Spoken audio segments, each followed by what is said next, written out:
Hello student, welcome in Department of Nanoscience and Nanotechnology F.Y.B.Sc class. Our paper name is Material Science and chapter name is Crystal Structure. So, what is material science? Material science have achieved great significance during the last few decades. This may be due to many far-reaching discoveries in this area. Solid state physics or material science is the study of rigid matter or solids through methods such as quantum mechanics, crystallography, electromagnetism, and metallurgy. It is the largest branch of condensed matter physics. Solid state physics includes the large scale properties of solid materials. Thus, solid state physics forms the theoretical basis of material science. It also has direct applications, for example, in the technology of transistors and semiconductors. Next is crystalline state. The matter in solid state possesses definite volume, definite shape, and definite mass. Liquids do not have definite shape but possesses definite volume. Gases do not possess either definite volume or definite shape. The separation between the neighboring atoms in the solids and liquids is of the order of few angstrom unit, while in gases it is in the order of about 25 angstrom unit and above.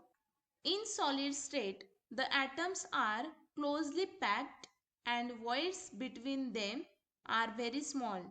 Due to small voids, the particle motion is limited to vibratory motion and the magnitude of interparticle force is very large. This accounts for the large densities of solids. The definite shape and volumes of solids are attributed to the definite geometric pattern involved in the close packing of particles. Solid state substance can maintain its shape even it is little affected by the changes in temperature and pressure. Those solids which have regularities in atomic and molecular structure are known as crystals. There are some solids such as glasses and amorphous materials. There is no orderly arrangement of atoms or molecules. Such materials are really supercooled liquids. The crystals are distinguished from amorphous solids by the regularities in external form and sharp melting point. Solids are generally classified into two groups.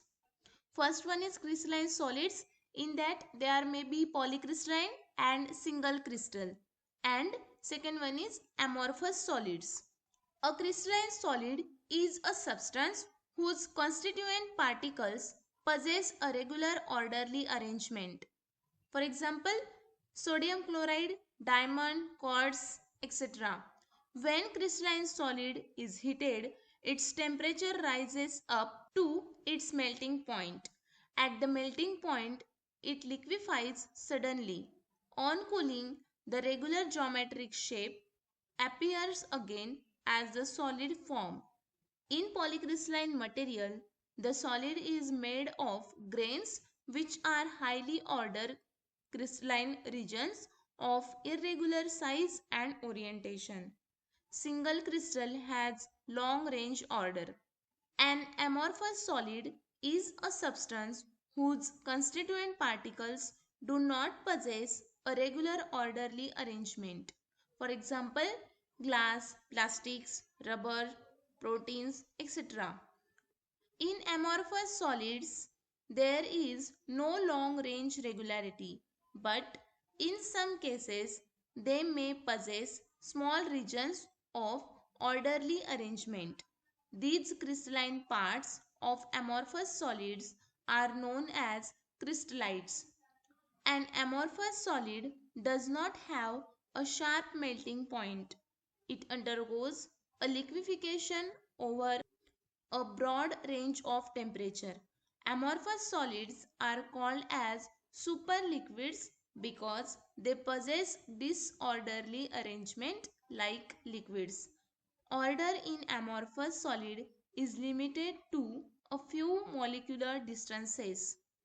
Amorphous solids are isotropic because their properties such as electrical conductivity, thermal conductivity, mechanical strength and refractive index are same in all directions. On the other hand, crystalline solids are anisotropic. The physical properties of crystalline solids are different in different directions. Then what is lattice? An arrangement of infinite number of imaginary points in space with each point having identical surrounding is known as crystal lattice. In a perfect crystal, there is regular orderly arrangement of atoms. The periodicity in arrangement differs in different directions. In order to understand the periodic pattern of atomic arrangement in a crystal, it is convenient to imagine points in a space about which atoms or molecules can be located. This leads us to the concept of a space lattice. Three-dimensional space lattice may be defined as a finite array of points in three dimensions in which every point has identical environment as any point in the array. A space lattice provides the framework with reference to which a crystal structure can be described. Next is basis. A lattice is merely a uniform arrangement of points in the space. A crystal structure is formed by associating with every lattice point a unit assembly of atoms or molecules identical in composition. This unit assembly is called basis. The crystal structure is not lattice, as a lattice is imaginary concept but can be said as latticed array of atoms. The crystal lattice is shown in figure A. In this figure, the arrangement of points have been shown in which any point is completely equivalent to any other point in the structure. These all points are equivalent with any other point, which is called crystal lattice. The structural unit of a crystal is called a basis, which may consist of an atom, an ion or a molecule. In figure B, a particular arrangement of two atoms is denoted by a red and a blue circle which represent the basis. When the basis is attached to every point of lattice as shown in figure C, then the crystal structure is formed, is shown in figure C. Thus, lattice plus basis is equal to crystal structure. Next point is translational vectors. Consider a two-dimensional square array of points as shown in figure below. Let the distance between two successive points be A and B along x-axis and y-axis respectively. By repeated translation of two vectors, vector A and vector B on the plane of the paper, we can generate the square array. The vectors vector A and vector B are known as fundamental translation vectors. These vectors generate square array. If we locate ourselves at any point in the array and look out in a particular direction, the arrangement and orientation of the lattice points are same irrespective of our position. In figure A, vector A and vector B are known as fundamental translation vectors, and these vectors are generate the square array. The space lattice can be defined with the help of translation operation. In order to understand the translation operation, consider the case of small group of lattice points in two-dimensional space as shown in figure B. In figure, let us choose the point O as an origin. Consider the lattice point A and B. Let OA is equal to vector A and OB is equal to vector B. All other lattice points can be obtained with respect to origin O by a vector T such that vector T is equal to n1 vector A plus n2 vector B, where n1 and n2 are integers and vector A and vector B are translational vectors. See, P is located such that for P, n1 is equal to 1 and n2 is equal to 2. Therefore, for point P, vector T is equal to vector A plus twice vector B. For point Q, n1 is equal to minus 1 and n2 is equal to minus 2. Therefore, for point Q, vector T is equal to minus vector A minus 2 vector B. In a same manner, all other lattice points are obtained with respect to the origin O by translation operation. If the starting point is a lattice point, then upon translation we reach other lattice points and thus span entire lattice structure. Here vector A and vector B are called as translation vectors. As shown in figure, the translation vector A1 and vector B1 or vector A2, vector B2 form two adjacent sides of the parallelogram. When we complete the parallelogram using vector A1, vector B1 or vector A2, vector B2, we get a structure which can be supposed to span the entire lattice structure by periodically repeating it throughout. Thus, there are several choices of translation vectors. However, there exists a pair of translation vectors such as the elementary parallelogram formed by them is of minimum area. Such translation vectors are called primitive or fundamental translation vectors.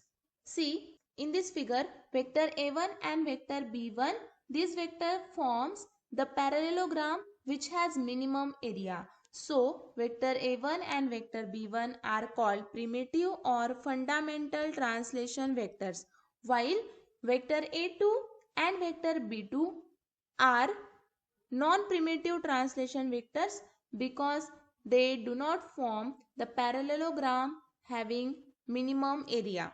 So, in figure, vector A1 and vector B1 are primitive translation vectors, whereas vector A2, vector B2 are non-primitive translation vectors. The translation vectors for which the translation operation contains integral coefficients are called primitive translation vectors. The translation operation T is given by vector T is equal to integer of vector A plus integer of vector B, where vector A and vector B are called primitive translation vectors. On the other hand, the translation vectors for which the translation operation contains non-integral coefficients are called non-primitive translation vectors. For a three-dimensional lattice, vector T is equal to n1 vector A plus n2 vector B plus n3 vector C, where n1, n2 and n3 are integers and vector A, vector B, vector C are called fundamental translation vectors. Next is primitive unit cell. Consider a part of two-dimensional lattice as shown in figure. The parallelograms formed by the translation vectors may be used as building blocks for constructing the complete lattice and are known as unit cells of the lattice. There are many ways in which a cell can be drawn in a given space lattice. Three such possibilities are shown in figure. The unit cell A, B, C, D is formed by translation vectors vector A1, vector B1. The unit cell K, L, M, N is formed by translation vectors vector A2, vector B2 and so on. The choice of unit cell is not unique. To construct the unit cell, primitive or non-primitive translation vectors can be used. If primitive translation vectors are used to construct a unit cell, then it is called primitive unit cell. On the other hand, if non-primitive translation vectors are used to construct a unit cell, the cell is non-primitive unit. In figure, the parallelogram ABCD represents a two-dimensional primitive cell, whereas EFGH and KLMN are non-primitive cells.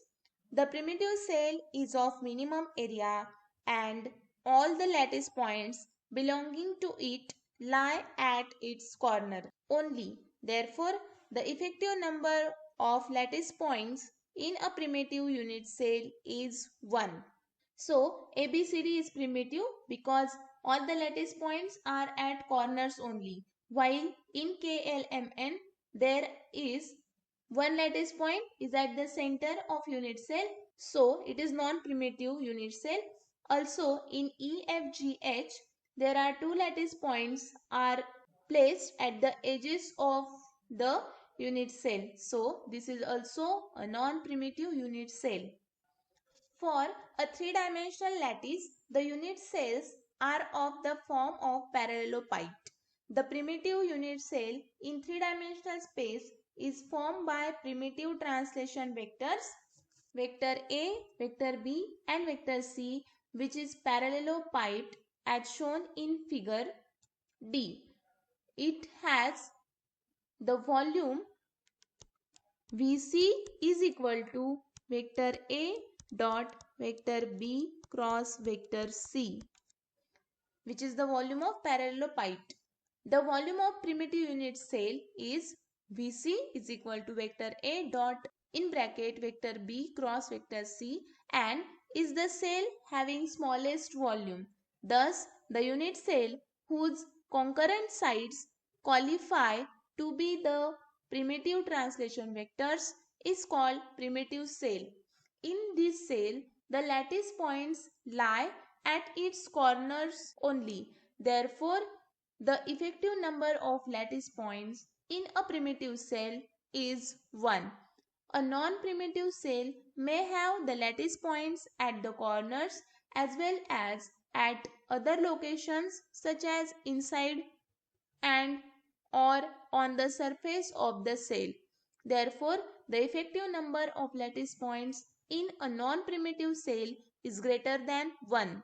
The small identical building units which are repeated again in a three-dimensional space building the crystalline structure are called unit cells. The unit cell may also be regarded as the basic building block that makes up the crystal, each one indistinguishable from the next. The unit cell may be primitive or non-primitive unit cell. In next lecture, we will see the different types of lattices in 2 dimensions and in 3 dimensions. Thank you so much.